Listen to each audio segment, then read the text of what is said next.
Everyone, thanks for coming out. My name is Daniel Cayley-Daoust. I am the Energy and Climate Campaigner for the Council of Canadians. We're here today at the opening of the NEB hearings, the first panel sessions held in St. John, New Brunswick. So we're here as a coalition of sorts, a coalition of groups, national groups, regional groups, indigenous groups, fishermen association, and local residents to express that, to say that Energy East is too big of a risk for our communities and for Canada. We've seen recently with the Saskatchewan oil spill, and I've been watching that closely over the last week or two unfold as the oil flowed down the river and contaminated the drinking water sources of multiple cities. Still today, there are over 70,000 people who can't drink from the North Saskatchewan River. They've had to find alternative sources. It's disrupted some people's businesses and livelihoods. Indigenous communities across along the North Saskatchewan River also are affected and don't have access to drinking water. There's at least one community that declared a state of emergency. And one of the common threads that we've seen is this secrecy, but also this inability to control and to clean up this spill in time for it to avoid any damaging and lasting impact on the community and the environment. So what we see is that it's all risk and no reward, or basically, or very little reward for the communities that are affected and for Canada as a whole. So I guess one of the things that our groups want to put forward is this alternative vision where we don't need these pipelines going forward. There are ready available ways to create jobs that we have seen communities across Canada, individuals start taking up, and we really want our governments to start supporting those efforts as well. We've seen it in a lot of municipalities with renewable energy plans, energy efficiency plans, but it really needs to scale up. And if we want to meet our climate objectives, that's what we need to do. So I'm going to introduce now our first intervention, our first speaker, Ron Tremblay, who is the Grand Chief of the Wolastoq Grand Council. And so, Ron, come on down.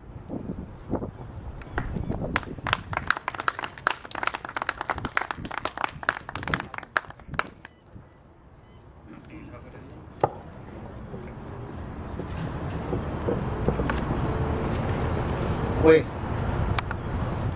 Lagi ko pa yung Wolastoq. Muli na ako yung Rupert. Maligod siya. Kakabos wa ko niya. Mga Wolastoq kaya mo. Kung binigyan siya, ito din sa mga ano. I'm glad to be here on this beautiful day. Beautiful sunshine and this gorgeous water behind me. I was contemplating this morning exactly what to say, but I was when I woke this morning, you know, I think in my language, and I speak in my language, and I understand the concept about life through my language.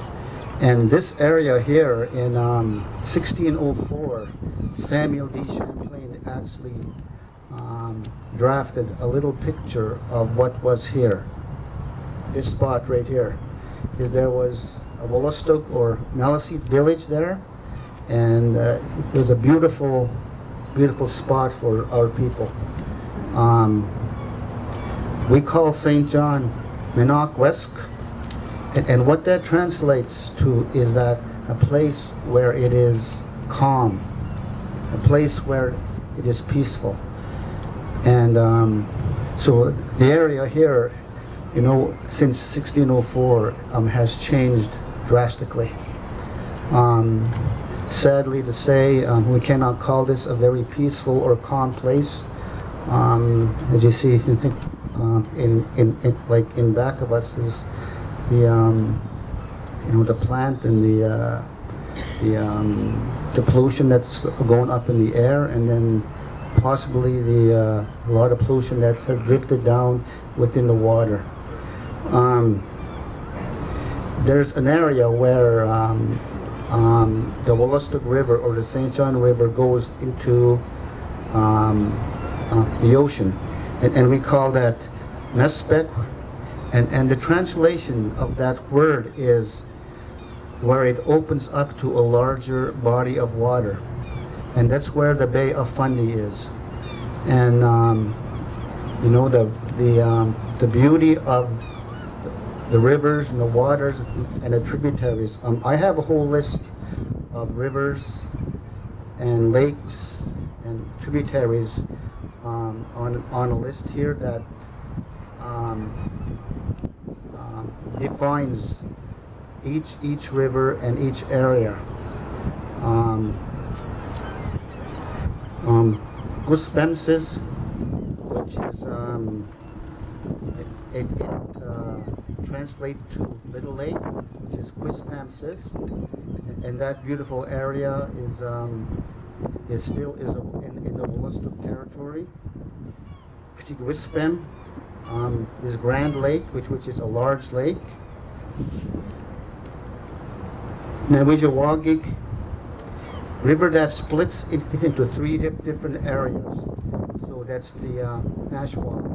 And the reason why I want to share these words within our languages, we were and still are water people, the Wolastoq Gewig, and we translate our names to the people of the bountiful and good river.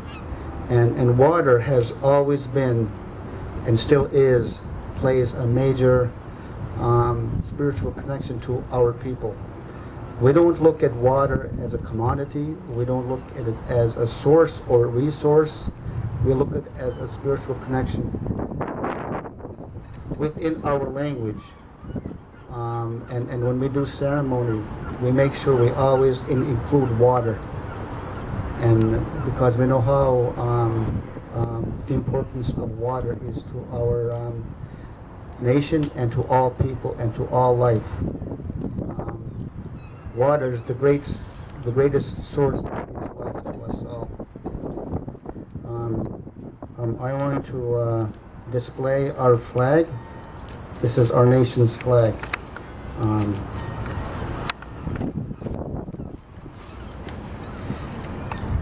And what this flag shows is the two of our people, a man and a woman, poling down the river, following a muskrat. We were once known as the muskrat people, and the muskrat would lead us to medicine and food that our people would need to survive. Even still today, we use muskrat root as one of our major sources for colds and sicknesses, as well as the muskrat for food. And the colors within this flag is the yellow represents the beautiful sun, as we see it. Sun gives us life. It gives all creation ability to grow food and medicine. And the blue symbolizes the water.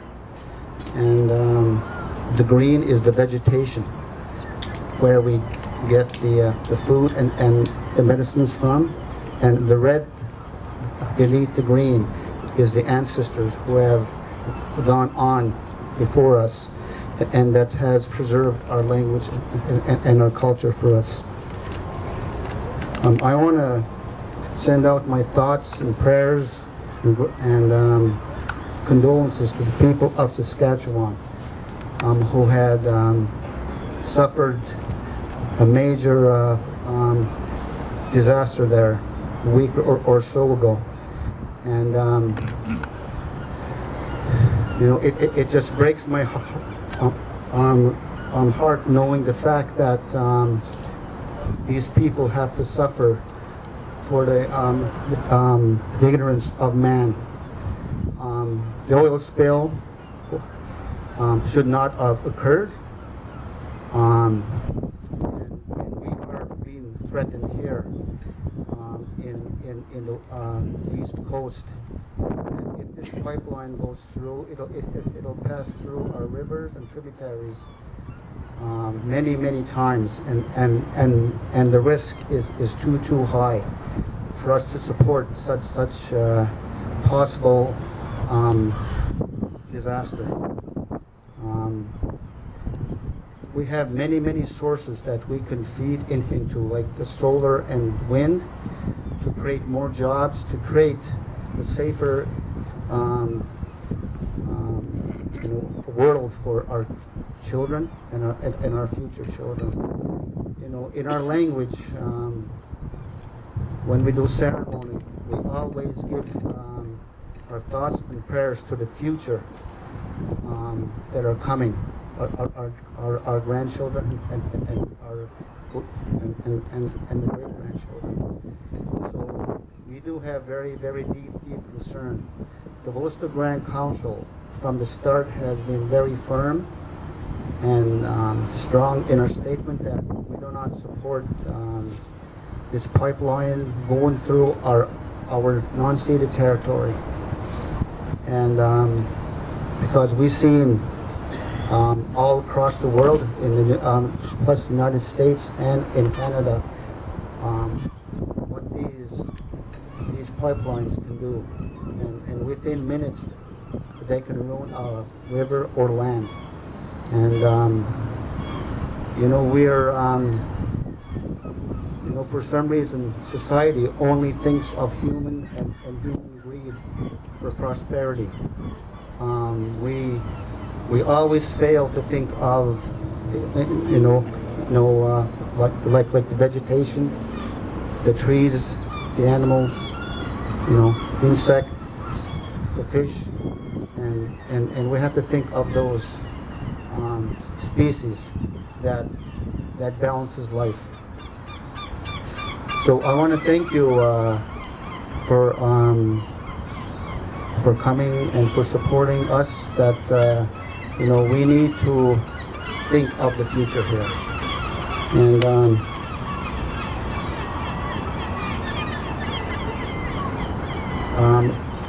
we have a lot of precious areas here with it, you know, with it in our territory that we need to protect. Well,